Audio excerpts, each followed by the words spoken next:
Assalamualaikum warahmatullahi wabarakatuh.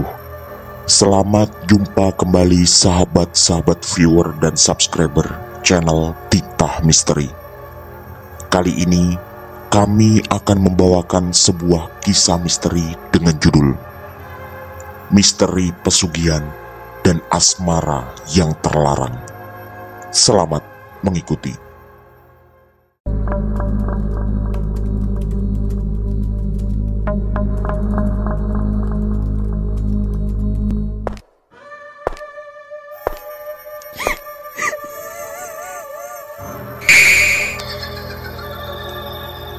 Jangan pernah mengikuti kisah ini sendirian. Jawa Timur 2007. Kehidupan kami memang sedang sulit. Ini mungkin akibat dari langkah yang telah kuambil 3 tahun lalu. Menikah walau bapak dan ibu tak terlalu menyetujui. Sebenarnya ketidaksetujuan beliau berdua sangat masuk akal. Aku sedang kuliah semester 6 dan menjadi harapan bapak untuk melihat anaknya jadi sarjana. Sejak dulu, beliau berkali-kali mengutarakan mimpi besarnya. Walau bapak hanya sebagai PNS rendahan dan lulusan SMA, beliau ingin anak-anaknya bisa menempuh pendidikan yang lebih tinggi. Dan aku, sebagai anak tertua, tentu digadang-gadang untuk itu. Ketika itu, kedua adikku baru duduk di kelas 1 dan 3 SMP. Akhirnya, karena cintaku begitu besar pada Mas Adit, aku merengek minta agar segera dinikahkan dan mengorbankan kuliah. Alasanku ingin menjadi ibu rumah tangga yang baik seperti ibuku. Padahal sejujurnya bukan itu alasannya. Tapi pacaran kami sudah jauh melebihi batas. Entah berapa kali kami berdua menghabiskan malam di kamar-kamar hotel. Intinya, aku takut Mas Adit meninggalkanku. Apalagi ketika itu dia bilang, jika lamarannya tak diterima, terpaksa tak bisa melanjutkan hubungan kami. Aku, seorang gadis desa yang telah kehilangan mahkota kesucian, menjadi panik dan ketakutan. Terbayang kekhawatiran jika harus menikah dengan orang lain yang ternyata tak bisa menerima kekurangan yang sangat fatal itu. Untungnya, Mas Adit pun bertanggung jawab dan bahkan siap menjalani hidup bersama walau belum mempunyai pekerjaan tetap. Setelah lulus kuliah, dia melamar kemana-mana, tapi tak ada satupun yang diterima. Beberapa gagal setelah sampai di tahap wawancara akhir. Tapi dia bukanlah laki-laki yang mudah putus asa. Dengan bantuan modal dari orang tuanya, dia berdagang pakaian yang diyakini suatu saat akan berkembang bagus. Namaku Leli.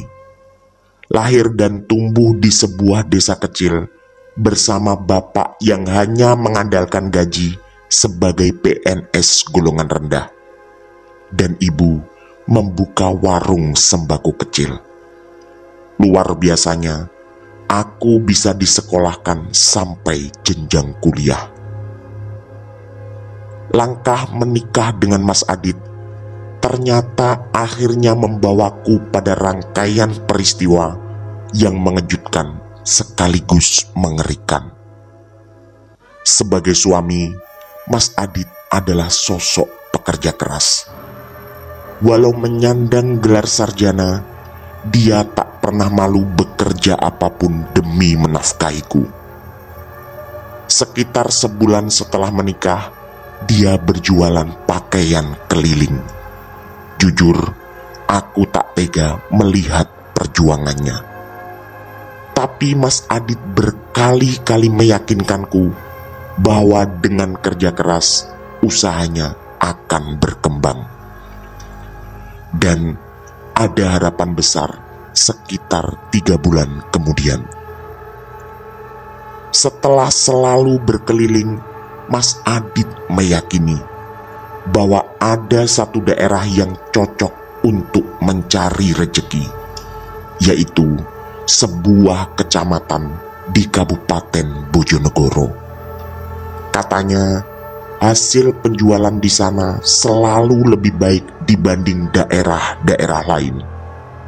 Akhirnya, Mas Adit mengambil langkah mengontrak sebuah rumah kecil untuk kami tinggali berdua.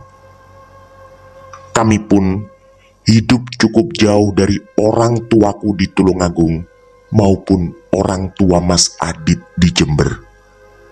Semuanya berjalan semakin membaik. Mas Adit bahkan bisa menyewa lapak toko di pasar, dan sejak saat itu tak lagi keliling berjualan. Dan karena ingin usahanya semakin maju, Mas Adit mengambil resiko besar, yaitu mencari pinjaman pada seorang rentenir. Awalnya semua terasa ringan. Setiap bulan kami bisa mengangsur sesuai perjanjian. Tapi musibah kemudian terjadi. Mas Adit menjadi sakit-sakitan, yang kuduga karena dulu terlalu memforsir tenaga dalam bekerja. Sejak tahun kedua kami tinggal di Bojonegoro, usaha kami terus merosot. Biaya pengobatan Mas Adit lebih tinggi dari pendapatan yang kami dapat di toko. Hutang masih sangat menumpuk dan stok barang kami semakin menipis. Kami berdua pun berusaha bertahan dengan kondisi ekonomi yang ala kadarnya. Dan ada satu masalah lagi. Sampai tahun ketiga pernikahan, kami belum dikaruniai anak. Sampai suatu hari, ada SMS masuk ke HP Mas Adit. Ternyata dari nomor tak dikenal yang menawarkan bantuan untuk mengembangkan usaha. Dari kata-katanya, pengirim SMS adalah seorang dukun atau semacamnya. Mas Adit yang ketika itu sudah mulai sehat, terlihat sangat antusias. Dan disinilah semuanya bermula. Malam harinya, Mas Adit mengajakku berangkat ke rumah orang itu setelah sebelumnya ku dengar cukup lama menelpon. Ternyata jaraknya sangat jauh. Butuh waktu sekitar 1 jam perjalanan dengan sepeda motor. Sesampai di sana, kami disambut oleh seorang laki-laki yang menurutku masih sangat muda untuk ukuran seorang dukun. Rambutnya sebagian sudah mulai memutih, tapi wajahnya terlihat masih sangat muda. Taksiranku, usianya tak jauh di atasku. Dan ada yang sangat menggelitik pikiranku. Wajahnya sangat mirip dengan Bimo, kakak kelasku dulu ketika SMA. Bahkan aku sempat curiga bahwa dia sebenarnya adalah Bimo. Jujur, Bimo bukan sekedar kakak kelas, tapi dia adalah mantan pacarku. Hubungan kami putus karena bapaknya harus pindah tugas. Setahuku, bapaknya yang adalah PNS dengan jabatan cukup tinggi pindah ke sebuah kabupaten di Jawa Tengah. Sekitar setahun kami berpacaran ketika itu. rasa cintaku pada Bimo sangat besar. Dan bahkan aku sampai kehilangan nafsu makan selama berminggu-minggu karena putus darinya. Sungguh sangat mengejutkan jika benar bahwa dia adalah Bimo. Sejak putus itu, kami memang tak pernah lagi saling berkomunikasi. Satu lagi yang kuingat, sejak dulu dia memang menyukai dunia mistis. Aku dan Mas Adit pun dipersilahkan masuk. Dan setelah berkenalan, dia minta dipanggil Mas Bimo. Jujur, ada debar khusus di hatiku. Teringat lagi, dulu sebenarnya aku sangat mencintainya. Tapi terpaksa harus pisah karena kepindahan orang tuanya.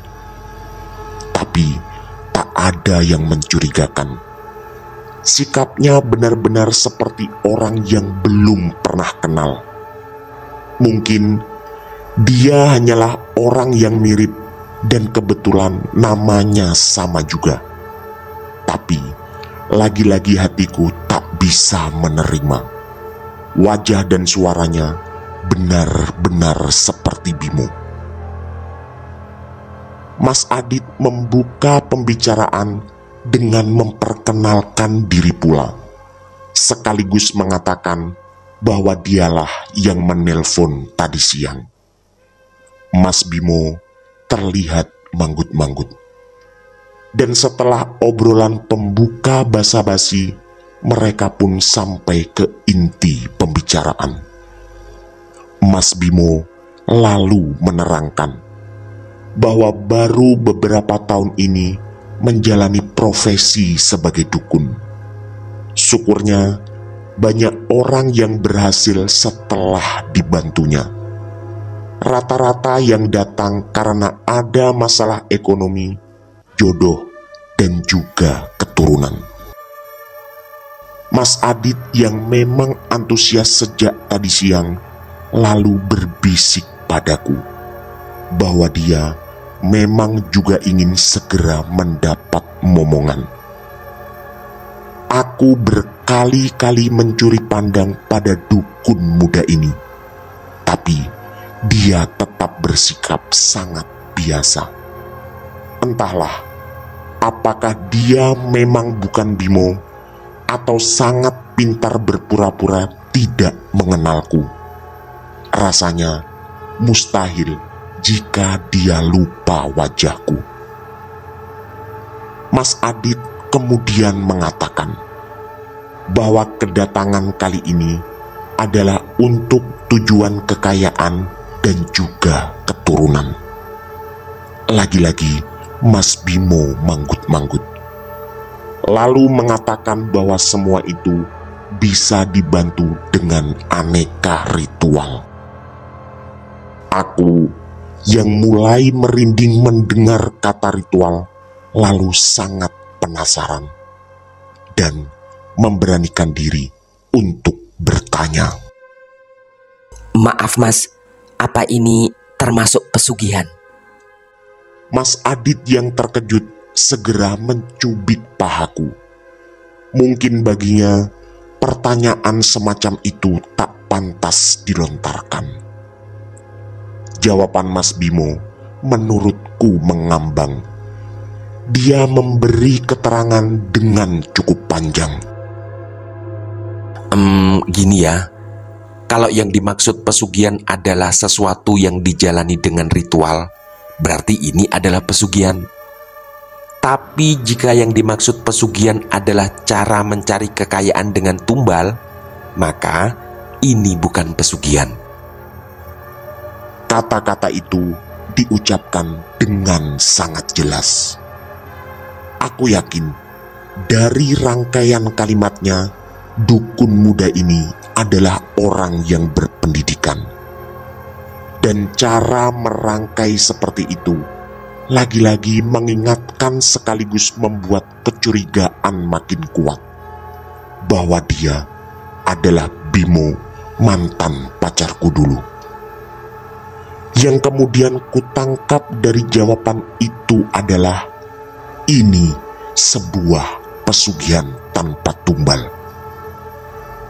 Mas Adit lalu menanyakan apa yang harus kami siapkan, sekaligus meyakinkan Mas Bimo bahwa dia sudah mantap memilih jalan ini. Kemenyan, bunga 7 rupa, 2 biji kelapa muda, dan 2 ekor ayam cemani. Itu sudah cukup untuk kekayaan dan keturunan. Begitu jawab Mas Bimo.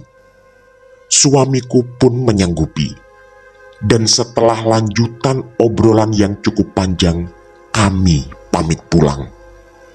Mas Adit berjanji besok malam akan datang lagi dengan membawa semua yang dibutuhkan untuk ritual. Sesampai di rumah, aku mengajak Mas Adit diskusi dengan serius.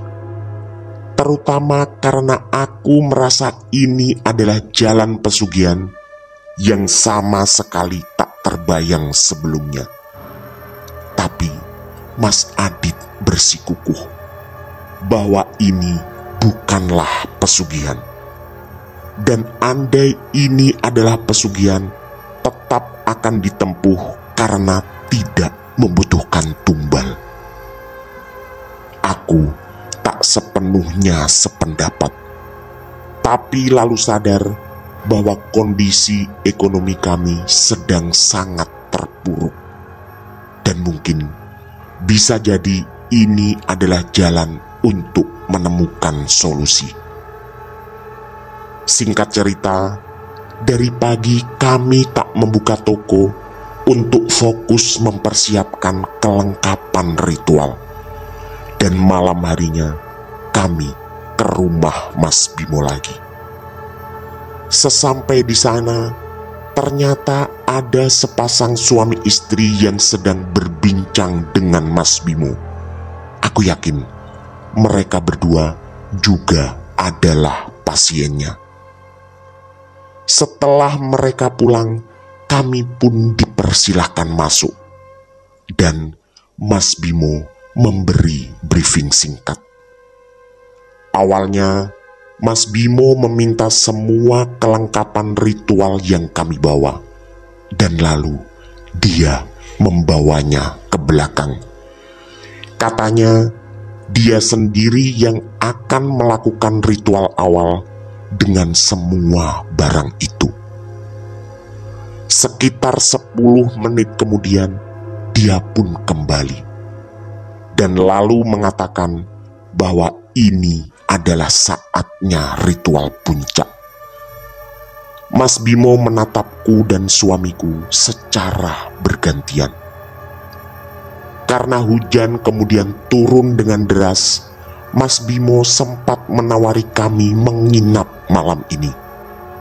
Yang lalu dijawab iya oleh suamiku, andai sampai nanti hujan tak juga berhenti.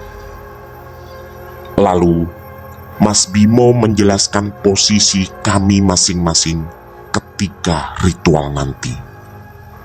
Mas Adit disuruh menunggu di ruang tamu. Lalu, posisiku dan Mas Bimo sangat unik.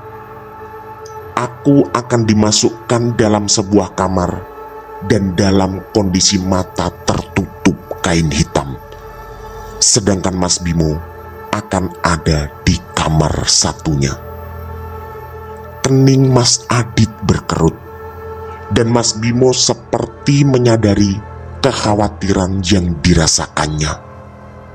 Lalu, dengan sangat meyakinkan, Mas Bimo menjelaskan bahwa baik kamarku maupun kamarnya akan dikunci dari luar, dan Mas Aditlah yang akan memegang kunci itu.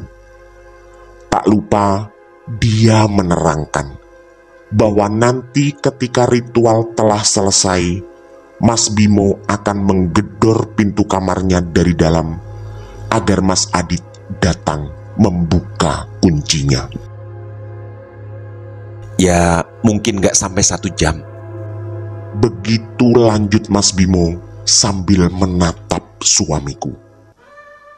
Mas Adit terlihat bisa menerima dan lalu mengangguk setelah sekali lagi Mas Bimo menanyakan kemantapan hatinya. Ritual puncak pun dimulai. Mas Bimo mengulurkan selembar kain hitam pada Mas Adit untuk ditutupkan ke mataku dan diikat di bagian belakang kepala. Bersama Mas Adit pula, aku diantar dan lalu dibaringkan di atas kasur. Pesan Mas Bimo padaku, jangan berteriak andai mendengar atau melihat apapun, karena semuanya sebenarnya tidaklah nyata. Mas Bimo sempat menunggu kesiapanku yang pasti terlihat jelas begitu takut. Dan setelah Mas Adit memberi isyarat padaku, aku pun terpaksa mengangguk. Setelah itu, ku dengar pintu kamar dikunci dari luar, dan telingaku bisa menangkap rentetan langkah selanjutnya. Bahwa kamar sebelah juga dikunci, dan suamiku sepertinya kembali duduk di ruang tamu. Jujur, aku sangat khawatir. Bukan hanya tentang dunia gaib yang pasti dilibatkan untuk ritual semacam ini, tapi ada dua hal lain yang juga mengganggu otakku. Pertama, bahwa dukun muda ini adalah Bimo, mantan pacarku. Dan yang kedua, aku sempat berpikir sebuah kemungkinan lain, yaitu ada pintu khusus di tembok yang memisahkan kamar kami dan kamar Mas Bimo. Dia pasti bisa leluasa masuk tanpa sepengetahuan suamiku. Aku memang sempat melihat pintu itu yang sedikit tersamarkan karena warnanya sama dengan warna cat tembok. Tapi rasanya aku tak bisa lagi mundur setelah sampai di titik ini. Beberapa menit kemudian, hidungku mencium bau kemenyan yang sangat menyengat. Aku sadar harus bersiap dengan segala kemungkinan. Aku juga teringat semua pesan Mas Bimo tadi, bahwa ritual ini berlangsung tidak sampai 1 jam. Dan aku tak boleh membuka penutup mata apalagi keluar kamar sebelum semuanya selesai. Hujan di luar terdengar semakin deras, diiringi sesekali suara halilintar yang menakutkan. Tak lama kemudian, telingaku mendengar sayup-sayup pintu dibuka. Di sini, sebenarnya aku semakin curiga. Bukan pintu kamar, tapi itu adalah suara pintu yang memisahkan kamarku dengan kamar Mas Bimo. Jujur, ada yang cukup kusesali, yaitu salah satu penjelasan tadi, bahwa aku tak boleh berteriak setiap kali mendengar, melihat, atau merasakan apapun yang katanya tidak terjadi di alam nyata. Sontak, banyak kekhawatiran baru yang kurasakan. Termasuk tadi aku minum segelas air yang dihidangkan di ruang tamu. Entahlah, firasatku mengatakan itu bukan air biasa, karena ada yang berbeda dengan diriku. Jangan berteriak. Suara bisikan itu kudengar sangat dekat di telingaku. Sialnya, lagi-lagi suara itu mengingat mengingatkanku pada suara Bimo beberapa tahun lalu. Aku jelas tak ingin mengecewakan suamiku jika berteriak dan menggagalkan ini semua. Dan anehnya, aku memang tak ingin berteriak. Tiba-tiba teringat lagi kenangan masa-masa pacaranku dengan Bimo. Dan entah kenapa, aku sangat merindukan itu. Sentuhan pertama pun kurasakan, yaitu di tangan sebelah kiri. Aku semakin tergiring pada keyakinan bahwa yang sedang berada di dekatku bukanlah sosok gaib apapun, tapi dia adalah Bimo. Anehnya, perlahan aku menikmati sentuhan itu. Lalu, sentuhan yang kurasakan menyebar ke bagian-bagian lain tubuhku. Kugigit bibirku demi melawan semua nafsu yang tiba-tiba datang. Tapi aku gagal. Dan makin lama, semuanya membuatku semakin merasa nyaman. Dan itu semua berlanjut menjadi semakin panas. Kurasakan bibirku dicium, dan yang terjadi berikutnya adalah pakaianku dilucuti satu persatu. Lagi-lagi, tak ada niatku sama sekali untuk berteriak. Aku dan makhluk entah siapa itu lalu menuntaskan semuanya. Kami berhubungan di dalam kamar itu. Sampai di satu titik, aku di puncak kenikmatan yang sangat jarang kurasakan. Setelah semua selesai, helai demi helai bajuku dipakaikan kembali. Dan aku merasa sudah berpakaian utuh seperti sedia kala. Tak lama kemudian, mendaratlah sebuah kecupan di bibirku. Aku tak bergeming, dan telingaku lalu mendengar suara pintu yang ditutup kembali. Hatiku diliputi berbagai pertanyaan. Sebenarnya ada rasa bersalah yang sangat kuat. Tapi aku sadar, posisiku sangat lemah dan aku berada di kamar ini atas persetujuan suamiku yang ingin dibantu masalah kekayaan dan keturunan. Yang jelas, aku tak berniat menceritakan apa yang baru terjadi dan kunikmati, karena pasti akan membuat suamiku cemburu dan kecewa. Beberapa saat kemudian, terdengar suara daun pintu yang digedor keras. Jelas sekali, itu adalah pintu kamar Mas Bimo. Berarti ritual telah selesai. Langkah Mas Adit lalu terdengar memasuki kamarku, dan kain penutup mataku lalu dilepaskannya. Kami kemudian melangkah kembali ke ruang tamu. Di sana, Mas Bimo mengatakan bahwa menurut penerawangan gaibnya, ritual ini sepertinya akan berhasil. Mas Adit terlihat berbinar mendengar itu. Kata Mas Bimo lagi, karena sekarang malam Jumat, maka kami harus datang lagi setiap malam Jumat selama 2 kali lagi. Dan setelah itu, kami diminta datang ke situ setiap malam bulan purnama. Mas Adit berkali-kali mengucapkan terima kasih. Dan karena hujan mulai mereda, kami pun pamit pulang.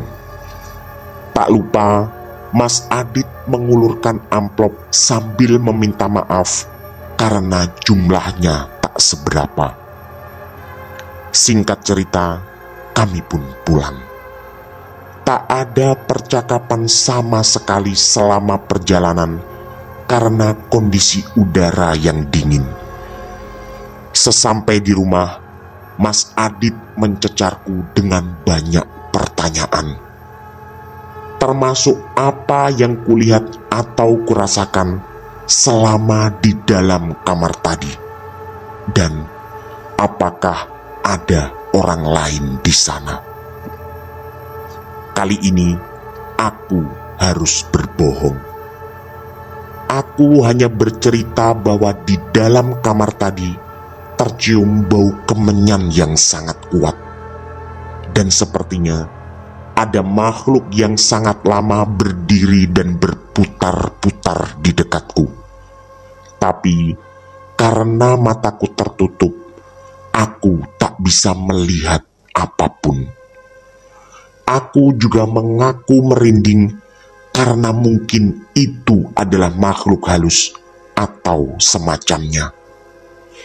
Padahal, jujur, tadi merindingku sama sekali bukan karena itu, tapi karena aneka perasaan aneh yang mengerucut pada kenangan lama dengan mantan pacarku, serta kenyamanan dan kenikmatan yang kurasakan.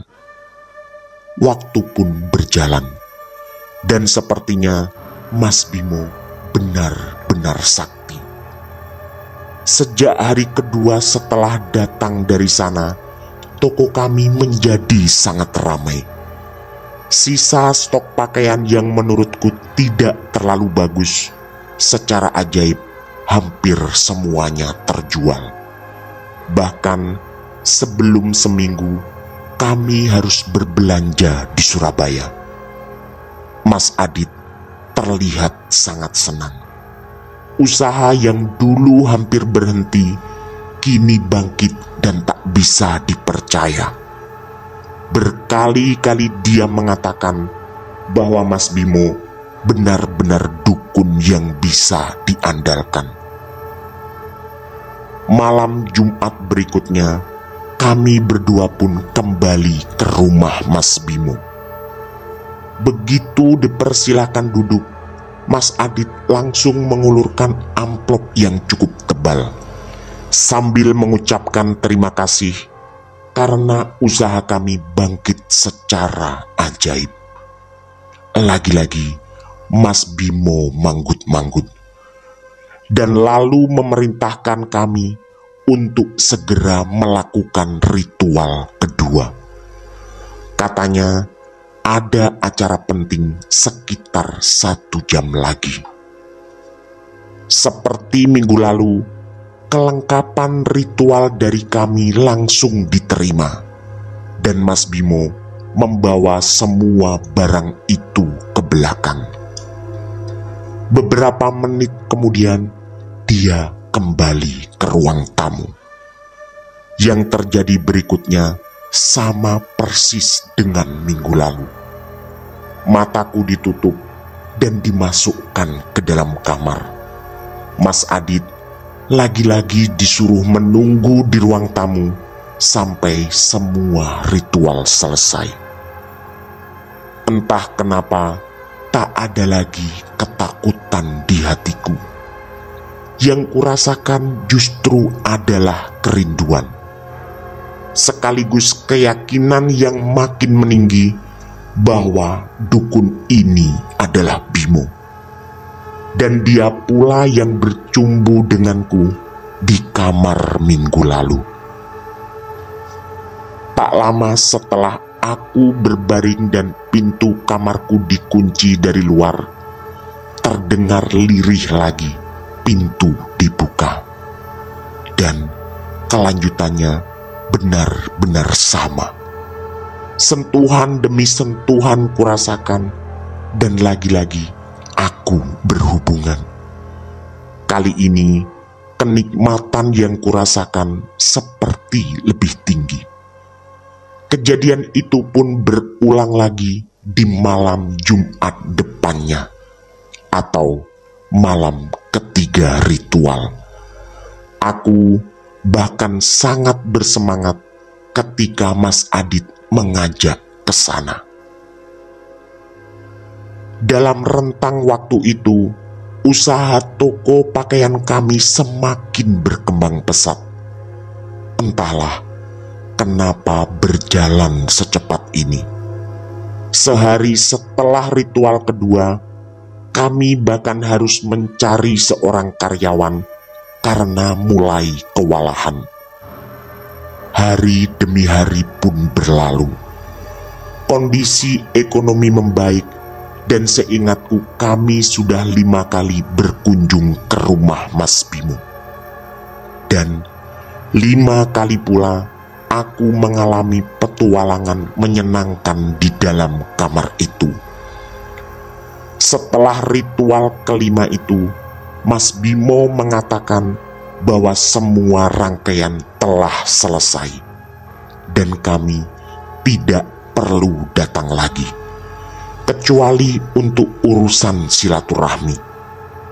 Singkat cerita, apa yang diinginkan suamiku akhirnya tercapai. Toko kami semakin besar, semua hutang sudah lunas, tabungan kami juga cukup banyak. Dan yang tidak kalah penting, aku dinyatakan positif hamil oleh dokter. Mas Adit terlihat sangat bergembira. Bahkan dia segera mengabari kedua orang tuanya atas berita bahagia ini. Tak lupa, aku pun disuruh menelpon orang tuaku. Mas Adit juga berencana mengajakku berkunjung ke rumah Mas Bimo suatu saat nanti untuk berterima kasih setelah anak kami lahir. Semuanya berjalan lancar. Beberapa kali baik orang tuaku maupun orang tua Mas Adit datang berkunjung. Rata-rata menekankan pesan yang sama, bahwa karena ini adalah anak pertama, aku harus sangat menjaga diri dan jangan sampai terlalu capek. Pada Mas Adit, mereka juga berpesan untuk selalu menjagaku, dan agar karyawan ditambah supaya aku bisa fokus istirahat di rumah. Bulan demi bulan berlalu sampai di hari itu, di mana aku akan melahirkan. Berbagai kegalauan menghiasi pikiranku, dan aku mengalami sesuatu yang sangat mengerikan.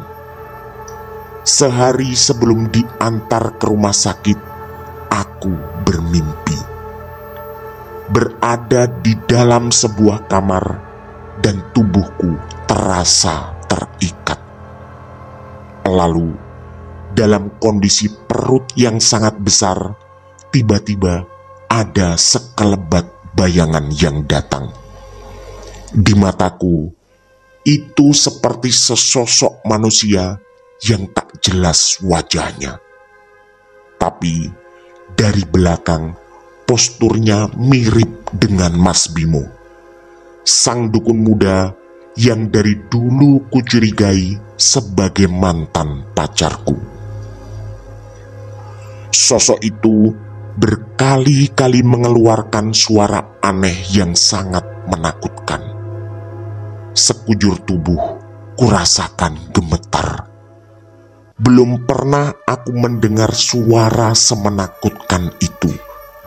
Bahkan ketika menjalani ritual di rumah Mas Bimo yang katanya ada hubungannya dengan dunia gaib. Tiba-tiba, entah bagaimana caranya, kurasakan ada yang keluar dari dalam perutku.